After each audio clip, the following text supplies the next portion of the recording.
Bonjour tout le monde. Et oui, vous voyez enfin ma tronche. Et le clochard, Quoi? Le moche? fait genre que c'est l'événement de l'année. Ah ouais. Ah ouais, jusqu'à présent, j'ai jamais fait aucune vidéo facecam, donc une première. Et veuillez excuser pour l'attente du 8ème épisode. Ça a été très long. Mais bref. Pour ce 8ème épisode, nous allons voir pour la première fois une créature d'un jeu vidéo. Ah, c'est sûrement pas vrai. J'en fais plusieurs épisodes sur cette licence, vous n'en faites pas. Ça va être le premier et le dernier. Et aujourd'hui, nous allons voir Pokémon qui, en apparence, a l'air d'un simple légendaire comme les autres, mais que derrière sa conception se cache une histoire fascinante. À savoir, Pokémon légendaire, j'ai nommé Lugia. Générique.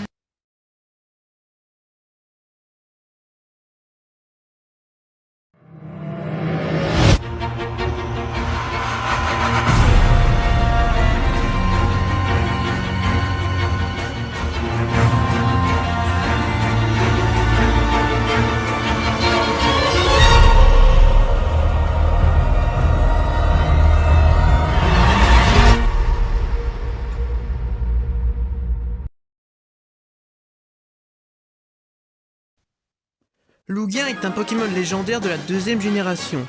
Il est l'emblème des versions Argent, Argent Soul Silver, le remake de Pokémon Argent, mais également du jeu vidéo Pokémon XD, le Souffle des Ténèbres, mais également la star du deuxième film Pokémon, Pokémon 2, le pouvoir est en toi. L'aspect général du Pokémon est un mixte entre un oiseau et un plésiosaure, lui donnant l'air d'une créature amphibie. Ses couleurs dominantes sont le blanc et le bleu. Un bleu plutôt pâle au niveau du ventre. Sur le dos, il dispose de plaques bleues foncées, mais aussi à la queue, en forme de pic, mais également un autour de chaque yeux, lui donnant un aspect de, entre guillemets, corne. Ses pattes et ses ailes se terminent par des doigts grossièrement, donnant à la fois un aspect à la fois de plume, mais également un peu de doigts palmés. Mesurant 5,20 m pour 216 kg, il possède également une autre forme, sa forme obscure, où il passe du blanc au noir. Il est de type Seavol. En effet, cette forme, la forme obscure, elle est née d'expérience à la suite d'une organisation criminelle qui sévit dans la région de Rhodes dans Pokémon XD, le Souffle des Ténèbres, qui n'a rien à voir avec la Team Rocket au passage. Que franchement, c'est un cas unique dans la licence Pokémon. Niveau pouvoir, il est décrit qu'il possède le pouvoir de déclencher des tempêtes pendant 40 jours avec quelques battements d'ailes. Il peut aussi calmer ou déchaîner la mer. Il est aussi le gardien des océans, mais également gardien des oiseaux du climat, Arscobin, Sulfura et Elector. Niveau personnalité, les rares fois où on l'aperçoit dans l'anime, il est représenté comme étant une créature calme, bienveillante, venant en aide à notre protagoniste Sacha lorsqu'il avait besoin, que ça soit pour maîtriser les oiseaux du climat ou alors affronter ou pas déchaîner. Mais il est avant tout un gardien qui veille à mener à sa mission à bien, et sommeillant dans les abysses. Alors, pour Lugia, Game Freak lui a choisi le type vol, le fait qu'il peut voler, et son lien aux tempêtes qu'il peut déclencher. Et aussi, ça lui permettait de l'immuniser au type sol, puisque en deuxième génération, les talents n'existaient pas, donc le talent lévitation. Et le type Psy, pour plusieurs raisons. Déjà, au niveau pour la stratégie Pokémon, puisque à l'époque, vu que le type Psy à cette époque-là était le type le plus puissant, et aussi pour renforcer son aura, car à l'époque, les types Psy étant peu nombreux, donc augmentant la rareté du type, contrairement au type poison où il était courant, et qu'en plus, ils étaient difficiles à obtenir. Donc, ils ont voulu justement donner une impression à Lugia que c'est un gros légendaire. Comme dit dans l'intro, derrière son apparence de Pokémon légendaire, simple, que genre comme son compère Oh-Oh, les fauves légendaires, etc., se cache une histoire très intéressante. une histoire, c'est lié à sa création. Né à savoir de comme de. En effet, il a la petite particularité d'être le seul Pokémon ne pas être créé par Game Freak. Ouais. Du coup, c'est pas un Pokémon The Bee. Certes, théoriquement, c'est pas pour un Pokémon, mais pour les besoins de la vidéo et puis même à l'heure actuelle des choses, on va quand même le simplifier en désignant comme son nom de Pokémon, car que certes, il a pas été créé par Game Freak, que certes, c'était pas son idée initiale de Lugia, mais avec le temps, et puis surtout par rapport à certains événements qu'on va voir dans l'analyse, que finalement on peut l'intégrer dans le bestiaire et le considérer en tant que Pokémon. Sur ce, je vous laisse découvrir cette histoire. Tout commence lorsque les conceptions de Or et Argent. Après le succès des premières versions et du premier film Pokémon, ils se mettent au travail. Ce qui devait être les dernières versions des jeux de Pokémon, la version Or sera représentée par Ho-Oh, qui à l'époque semblait faire partie d'un trio avec Zarbi, mais également un Pokémon aujourd'hui disparu. Un monstre canin qui devait être la mascotte de Pokémon Argent. Toubeigne et le superviseur Takeshi Shudo se voient confier le second film. Pour le superviseur, Sacha était mort à ses yeux, voulant de nouveaux personnages plus complexes, plus matures et voulant davantage un film sur la coexistence entre humains et Pokémon, comme il a pu aborder brièvement le thème dans le premier film, qui n'a pas pu hélas pas plus élargir comme il a voulu. Pour le féliciter, Game Freak lui offre l'honneur de créer son propre monstre, qui sera la mascotte du nouveau film.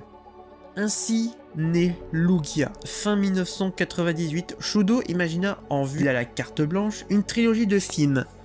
Un sur la créature X, alias Lugia, qui serait la mère de toute vie sur Terre. Un autre sur la découverte sur un fossile de T-Rex découvrant qu'il y avait de réels animaux avant les Pokémon. Et sans oublier le retour de Mewtwo. Et le dernier film sur la rébellion des Pokémon face aux humains. Lugia est né de la combinaison entre Moby Dick, une baleine blanche de la littérature, Ryujin, un dragon marin japonais, du beluga, d'un plésiosaure et d'un oiseau. Durant tout le script, Lugia est nommé Pokémon X. Lugia devait être le dieu de ce monde. Avant Or et Argent, aucun Pokémon n'avait de sexe, et voulant marquer en faisant une femelle, personnification de Dame Nature, mais également un symbole de paix, de liberté et de coexistence. Son nom reste un mystère, d'où sa provenance. Hélas, pour Takeshi Shudo, la suite des événements vire en descente aux enfers. Sa première version du script est refusée, jugée trop risquée et trop adulte, et la création de nouveaux personnages rebute ses supérieurs. Il doit dire adieu à sa trilogie et réécrire son scénario pour inclure une carte spéciale de Mew, qui sera au final pas utilisée lors du montage final du film. Ensuite, il doit également enchaîner entre écrire une saison de l'anime en attendant les versions Or et Argent car elles ont été repoussées faute de temps, mais également écrire son deuxième script de film, sans parler de sa santé, qui l'épuise professionnellement, et non pas dû à l'alcool et à la cigarette, qui lui faisait des malaises. Il tenait le coup grâce à Lugia, sa création qui lui donne de la force. Ensuite, il constate que les séquences importantes de son scénario ont été supprimées, et comme dit plus tôt celle sur la carte de Mew, puis il découvre que Lugia, prévu pour être une femelle, est doublé par un homme, et également découvre que son propre monstre sur la jaquette de Pokémon Argent, qui devait être unique et exclusif au film, et le voilà en tant que légendaire lambda. De plus, il découvre que tous les Pokémon possèdent un sexe, et Lugia n'en fait pas partie, et a également l'ajout d'un type Si au lieu d'un type O, et puis ce qui a donné le coup de grâce, c'était lors du troisième film. À la fin du troisième film, qui était un hommage à sa mère décédée, et coécrit avec Ikedi Somata, Shudo apprend que la fin du film était mal perçue par Somata, car étant à contresens de son film et à l'hommage de sa propre mère. Ceci était la goutte de trop, ce qui le fait quitter de son propre poste, ne voulant plus jamais travailler pour Pokémon. 10 ans plus tard, sur son blog, il exprima ses regrets sur Lugia, l'obsédant et lui dédiant des pages.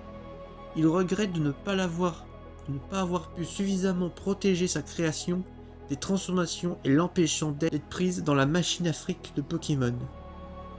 Le 24 octobre 2010, une hémorragie cérébrale l'emporta dans la tombe. Débriefing, qu'est-ce que je pense de tout ça? Déjà, mon avis concret en tant que fan de Lugia. Mon avis concret déjà. Lugia, c'est un de mes légendaires préférés, si ce n'est mon légendaire préféré de la seconde génération. Voire même un de mes rares Pokémon préférés de cette génération-là. En étant un fan de Lugia, quand j'ai découvert cette histoire-là, il y a un petit temps déjà, je m'en suis pas du tout douté par rapport avec Lugia, par rapport à l'histoire qui se cache derrière, et que d'un côté je me dis purée, wow, il y a une histoire tout derrière, et que on aurait pu avoir, et que le destin de Pokémon aurait pu être très différent. Purée, j'aurais aimé de voir cette trilogie de films là. Franchement, ouais. Et d'un tout autre côté, c'est triste en vrai. Pour résumer, on parle quand même d'un artiste. Un artiste qui a eu une idée initiale en créant son Pokémon à lui, qui a eu une idée, une backstory. En gros, qu'il avait plus ou moins tout prévu par rapport à Lugia, et que ses supérieurs, ils se sont dit oh non, et qui s'est fait voler sa création, et que malgré tout ce qu'il a voulu entreprendre, soit on lui a refusé, soit on lui a dit de diluer, ou soit ça a été complètement charcuté, et que le pauvre, ouais, franchement. Mais après, est-ce qu'en vouloir à Game Freak, dans un certain sens, oui. Dans un certain sens que ils ont quand même laissé genre un gars créer son propre Pokémon à lui tout seul, qui a eu sa propre histoire, son background, etc. Et que le piquer pour l'intégrer à leur propre jeu, alors que justement cette créature n'a pas été faite par eux-mêmes. Dans un certain sens, ouais. D'un autre côté, genre ils n'ont pas supprimé Lugia ou quoi. Non, il a été régulièrement utilisé, réutilisé. Il n'a pas été effacé par rapport aux générations. Bon, parce que Lugia est apprécié, il y a eu le deuxième film quand même. Et de plus, justement, par rapport à tout ça, qu'en plus Lugia a eu le droit régulièrement à être sur le devant de la scène, que ça soit avec les versions Argent, son remake, et Pokémon XD, le souffle des ténèbres, mais aussi par rapport à l'animé et au film où il a pu refaire quelques apparitions notables, et que franchement c'est spécial, disons. J'espère néanmoins que ce retour vous a plu. On se retrouve pour l'avant-dernier épisode et la fin de saison. Bon, en fait, on va y arriver jusqu'au bout. Allez. Ciao la populace.